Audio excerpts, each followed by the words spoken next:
नमस्ते। आप सभी से अनुरोध है कि कृपया हमारी चैनल को सब्सक्राइब करें, वीडियो को लाइक करें और क्यूआर स्कैन करके हमें पत्रम पुष्पम के साथ सहायता भी अवश्य करते रहें। पाकिस्तान में डर का माहौल तो था ही, लेकिन वो डर का माहौल अकारण नहीं था, ये अब लगातार सिद्ध होता जा रहा है। वो इसलिए सिद्ध हुआ कि कल बलोच लिबरेशन आर्मी ने कराची से कोई 60 किलोमीटर दूर बेला, एक बड़ा कैंप है। बेला जो है वो बिल्कुल बॉर्डर पे पड़ता है सिंध के और बलूचिस्तान के, और बेला से अंदर रास्ता जाता है खुजदर पंजगुर होते हुए, और वो रास्ता जो है वो ग्वादर की ओर भी जाता है और वो ईरान बॉर्डर की ओर तफ्तान की ओर भी जाता है। रिकोदेक माइंस और संडाक माइंस वगैरह भी इधर से आपसे पंजगुर से होते हुए उधर जा सकते हैं, हालांकि उसके लिए कोयटा वाली रोड पे काफ़ी जाना पड़ेगा। तो लास बेला में कराची से मुश्किल से 60-70 किलोमीटर दूर बलोचों ने एक बड़ा हमला किया और बलोच लिबरेशन आर्मी ने अपनी क्लेम डाली, ऑफिशियल क्लेम डाली, और ये कहा कि उन्होंने 40 फौजियों को मार दिया है। जी हाँ, 40 फौजियों को बलोच लिबरेशन आर्मी ने मार दिया कल, बिल्कुल कराची के बगल में। कराची के बगल में इसलिए कह रहा हूँ क्योंकि वहीं से आप देखिए, कराची से दो रास्ते जाते हैं। एक जाती है जिसको बोलते हैं कोस्टल रोड, और वो जो कोस्टल रोड है उस पर ओरमोरा नाम का उनका एक नेवल बेस भी पड़ता है। इस समय हालात ये हैं कि एयरक्राफ्ट छुपाए हुए हैं, कुछ एयरक्राफ्ट छुपाए हुए हैं ग्वादर में F-16 वाले, बाकी जो F-16 है उनको छुपा लिया है ले जाके कहाँ, ऊपर नॉर्थ में स्कार्दू में, और जो शिप्स हैं उनको डॉक्स में छुपाया हुआ है। अब वो कैसे छुपाए जाते हैं मुझे नहीं पता, लेकिन साफ साफ ऊपर से आप देख सकते हैं कि जो उनके मेजर शिप्स हैं वो सारे के सारे डॉक्स में बैठे हुए हैं। जैसे किसी ने कहा था कि भाई ships are safe in harbour, but that's not what ships are for. Ships harbour में रखने के लिए नहीं होते। और इसके साथ साथ डर का माहौल इतना ज़बरदस्त है कि साहब रात में 2 बजे इनके जो इंफॉर्मेशन मिनिस्टर हैं तारड़ साहब, उन्होंने एक प्रेस कॉन्फ्रेंस की और प्रेस कॉन्फ्रेंस करके कहा कि हमारे को बिल्कुल पक्की सूचना है। यानी पक्की सूचना कैसे आई भाई? पक्की सूचना तो केवल उन लोगों को थी जो उस मीटिंग में थे, जो प्रधानमंत्री ने ली थी। उस प्रधानमंत्री की मीटिंग में या तो रक्षा मंत्री थे या NSA थे, और या फिर CDS थे, चीफ ऑफ डिफेंस स्टाफ, और उसके अलावा 3 सर्विस चीफ्स थे, यानी उपेंद्र द्विवेदी थल सेना अध्यक्ष, और AP सिंह जो वायुसेना अध्यक्ष, और राजेश त्रिपाठी ये नौसेना अध्यक्ष। इनके अलावा तो और वहाँ कोई था नहीं। तो ये हमारे तारड़ साहब को कहाँ से खबर आ गई कि साहब कि भारत जो है वो 24 से 36 घंटे में हमला करने वाला है, और उस सूचना को लेके साहब बाकायदा प्रेस कॉन्फ्रेंस कर डाली। लोगों का कहना है कि ये प्रेस कॉन्फ्रेंस इसलिए की गई कि जब यहाँ पर रात के 2 बजे थे, तो रात के 2 बजे का मतलब ये हुआ कि पाकिस्तान US में या वाशिंगटन में कह लें, तो वाशिंगटन में दिन के 4 बजे हुए थे। तो उन्होंने कहा ये समय ठीक है, ये 4 बजे के समय पे हम ये अगर डाल देंगे तो ये कल सारे के सारे अखबारों में आ जाएगा, और जब अखबारों में आएगा तो फिर वो भारत के ऊपर प्रेशर बनेगा, और भारत के ऊपर प्रेशर बनने के लिए उनके लिए यही पर्याप्त था कि थोड़ा बहुत ट्रंप के जो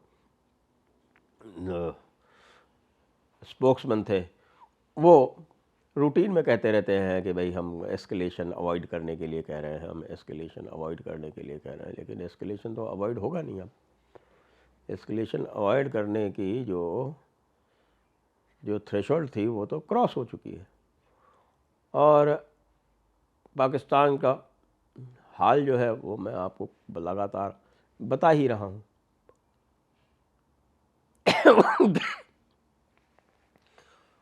2 दिन की एक्सरसाइज की अभी तक उन्होंने। वो 2 दिन की एक्सरसाइज में उनके 2 एयरक्राफ्ट क्रैश हो चुके हैं, जिनमें से एक F-16 क्रैश हो चुका है, और ये F-16 भी वो जो ट्रेनर वैरायटी वाला था जिसमें 2 सीटें होती हैं, वो 2 सीट वाला जो F-16 था वो तो एक क्रैश हो गया, और एक JF-17 जो चाइना का, जिसको बहुत फ़ख्र से ये चलाते हैं कि साहब हमारे पास JF-17 है।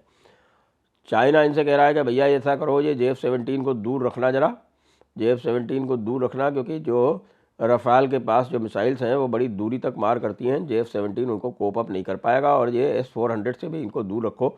ये क्या तरीका है कि तुम F-16 को तो S-400 से दूर रखने के लिए ले गए हो ग्वादर में, और हमारे JF-17 तुमने सामने एक्सपोज कर रखे हैं। हमें JF-17 पूरी दुनिया को बेचना है, तो JF-17 को इस तरह से मत करना कि JF-17 कोई मार खा जाए और उड़ा दिया जाए उधर से, क्योंकि JF-17 के लिए तो सुखोई ही पर्याप्त है।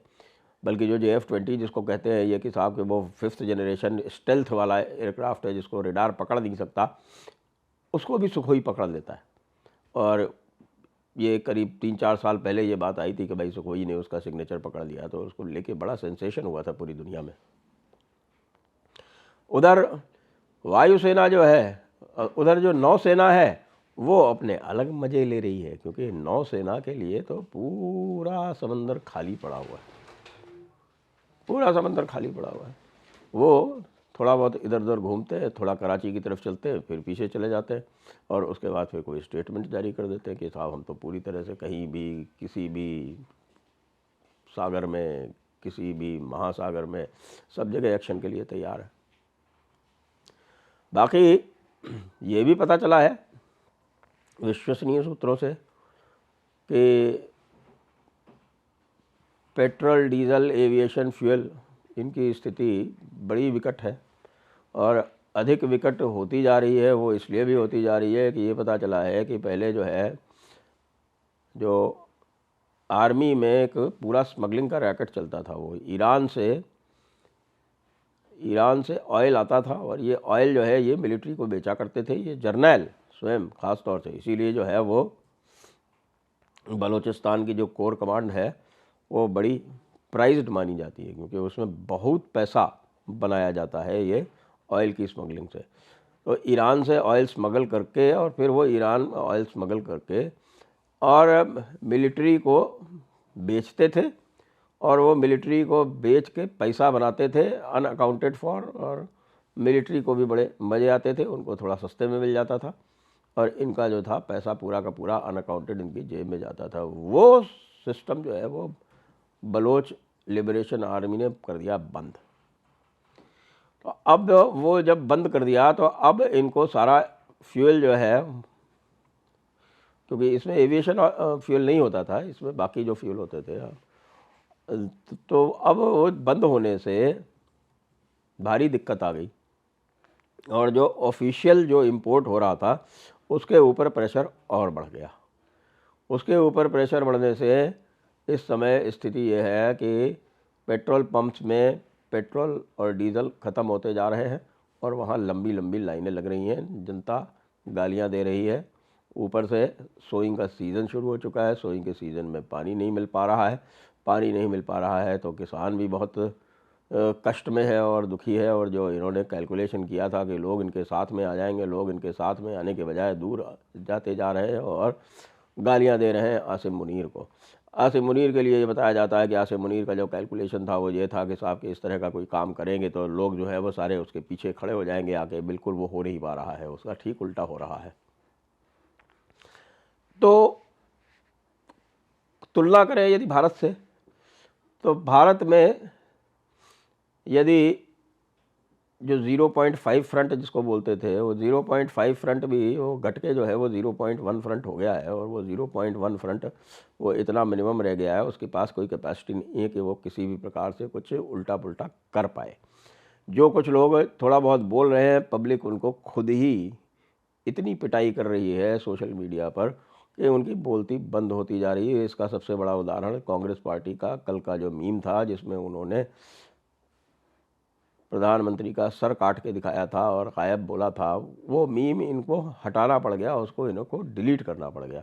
उसको डिलीट करने के बाद फिर इन्होंने पूरे निर्देश जारी किए, लेकिन वो निर्देश जारी करने के बाद फिर लोगों ने और भी बताना शुरू कर दिया कि साहब कि आपकी जो टॉप, जो ऊपर की जो आपकी लीडरशिप है, वो स्वयं इस तरह के उल्टे पुल्टे काम कर रही है। तो मुझे ये भी बताया गया कि साहब कि वो जो निर्देश जारी किए थे और डाले थे सोशल मीडिया पर, वो भी डिलीट कर दिए गए। तो भारत का जो 0.5 फ्रंट है वो तो घटता जा रहा है, और जो 0.5 फ्रंट एक डेवलप हुआ है पाकिस्तान में, वो बढ़ता जा रहा है। तो भाई बड़ी सांप छछूंदर की गति है पाकिस्तान की। पाकिस्तान जो है वो पूरी तरह से चीन के ऊपर निर्भर रह गया है कि भाई चीन हमको बताएगा कि कब ये आक्रमण करने वाले हैं, और चीन भी अपने मज़े ले रहा है। चीन का जो सिस्टम है पूरा, उनका सैटेलाइट स्पाई सिस्टम काफ़ी रोबस्ट है और उस पर पूरी एक्सेस है पाकिस्तान की। लेकिन वो एक्सेस क्या करेगी? वो एक्सेस जो है वो रियल टाइम में जो एयरक्राफ्ट मूवमेंट है वो तो पता नहीं सकती। हाँ ठीक है, जो स्लो मूवमेंट है आर्मी वगैरह के, उनको तो थोड़ा पता चल जाएगा उनको। लेकिन जहाँ तक मेरा इस समय विचार है, ये कोई टैंक फाइट नहीं होने वाली है। हालांकि अखनूर सेक्टर में टैंक जो हैं वो तैनात हो गए हैं, और अब टैक्टिकल बैटल्स, दिमाग वाली साइऑप्स, साइकोलॉजिकल ऑपरेशंस, अब वो चालू है। देखते जाइए क्या होता है। जय हिंद, जय भारत, वंदे मातरम।